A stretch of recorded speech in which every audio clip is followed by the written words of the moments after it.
gumawa ng ganon. So, kung nape-pressure sila, ang information, ano daw, they're being pressured dahil may quota. Wala namang specific number, but pag sinasabing, wala kayong ginagawa dyan, ibig sabihin, walang bodies na lumalabas.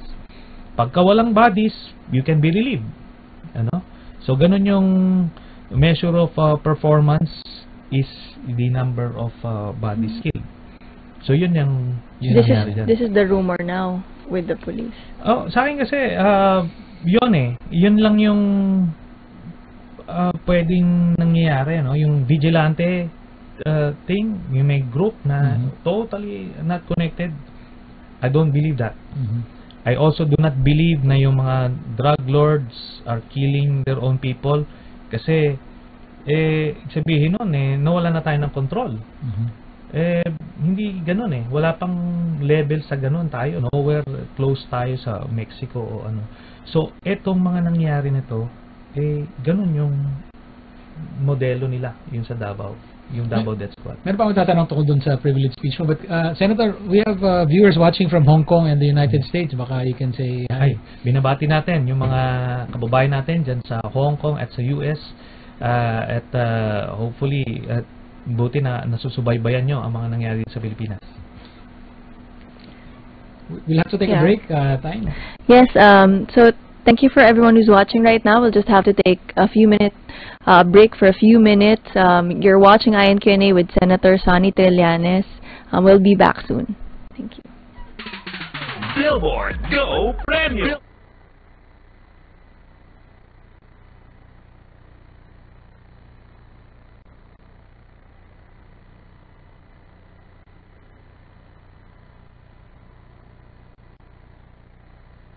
This is a story about Filipino courage. People who get bullied but never back down. A nation that shows greater strength when faced with bigger foes. Heroes who suffer setbacks but come back better than ever. A country fighting against all odds and being victorious in the end. This is the story of the Filipino people, best told by the Philippine Daily Inquirer. Get more from the country's #1 newspaper with Inquirer Plus digital newsstand. Download now. Tatanungin ko ang lahat ng nararapat itanong.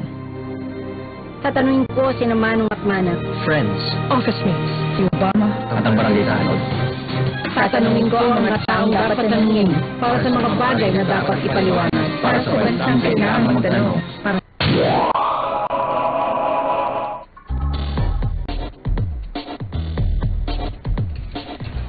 Good evening and welcome back to INQ&A.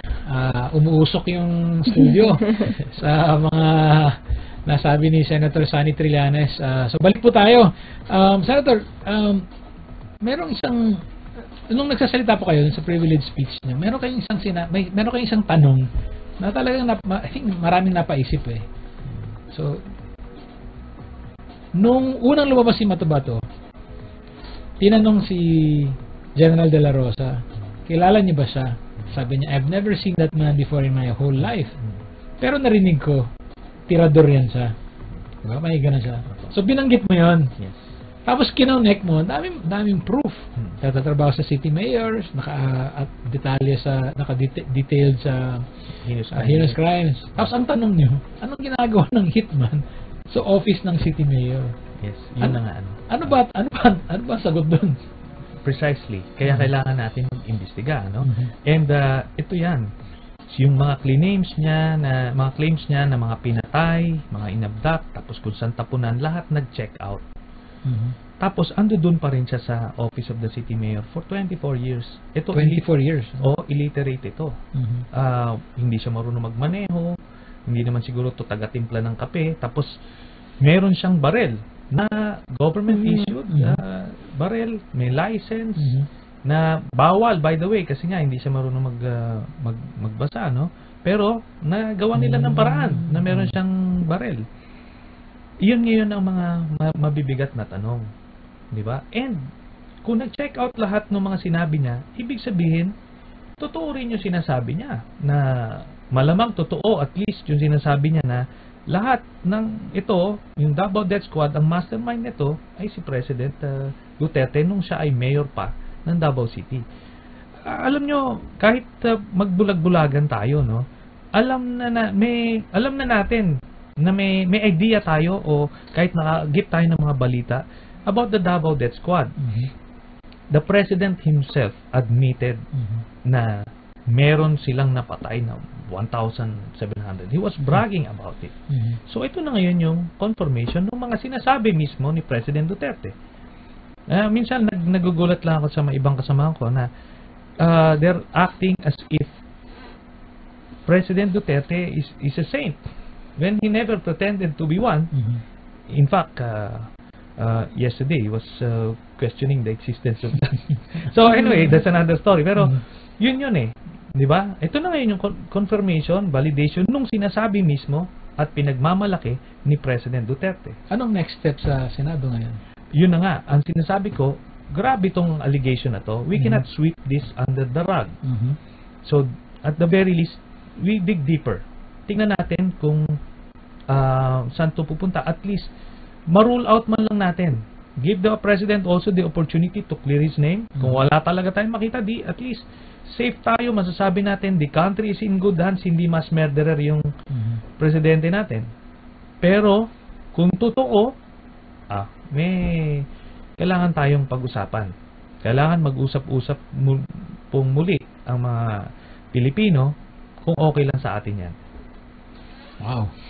Senator, I'm gonna connect two questions from social media. The first one is from Landatron123. Do you see a better Philippines without the governance of Duterte administration? And the other one from Grace Bello Galas. If you are elected president of this country, how will you totally stop the illegal drug trade? Okay. Yung do we see a better Philippines without President Duterte? Most definitely. That's my position during the campaign. I believe we had a better candidate in Senator Grace Poe, but the people chose President Duterte, so we'll have to live with that. As regards the how to handle the illegal drug trade, sa akin, it should be holistic. Yung kailangan yung sa demand side, yung mga hindi pa nalululong o hindi pa pumapasok sa droga, kailangan may massive information campaign sa mga schools, sa mga churches, communities, yung mga ill effects ng drugs sa mga magulang. Kailangan bata pa lang, isabihin na natin kung nagpo-promote sila ng sex education, why not have that component sa ating basic education system against illegal drugs. So that's one. Doon naman sa mga nalulung na, kailangan natin ng rehabilitation component. We have to get it out of the system kasi may chemical imbalances na kinukos yan. Pero, hindi yan imposible na task. We know of people na nag-experiment sa droga o nalulung sa droga, but somehow, through whether it's a religious experience or nag-rehab or nag-mature o nag-asawa, nawala sa sistema. So, you can give them another chance. Now, dun sa supply side, kailangan nating i-upgrade yung capacity ng PIDEA to handle the drug problem.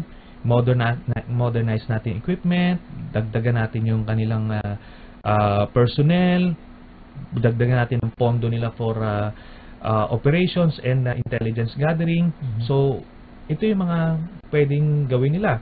Dun sa prosecution side, kailangan natin mag-create ng drug courts na dedicated to handle drug cases.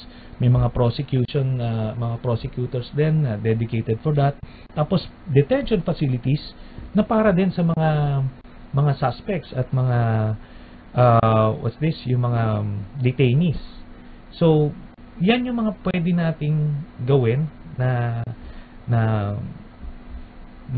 mga policies to address the drug problem. Sa House of Representatives, so may ongoing inquiry naman dun sa supposed illegal drugs trade sa Bilibid. Kung basa nyo dun? Sa akin, yan, mga coercive tactics yan. Unang-una, credibility-wise, character-wise, you cannot rely on convicts. You cannot hold on to the word of convicts. So, yun ang problema dun Bakit nangyari yan, tapos binigyan pa kagad ng immunity. Tapos akala ko ba, war on drugs tayo, sinabi nyo, ito mga drug lords sa Bilibid, yan yung mga nag-handle ng ilang % of the drug trade in the country. Tapos ngayon kapartner nyo. Di ba? Parang in the pursuit of an alleged protector. So, mas pinaboran nyo yung drug lord, di ba?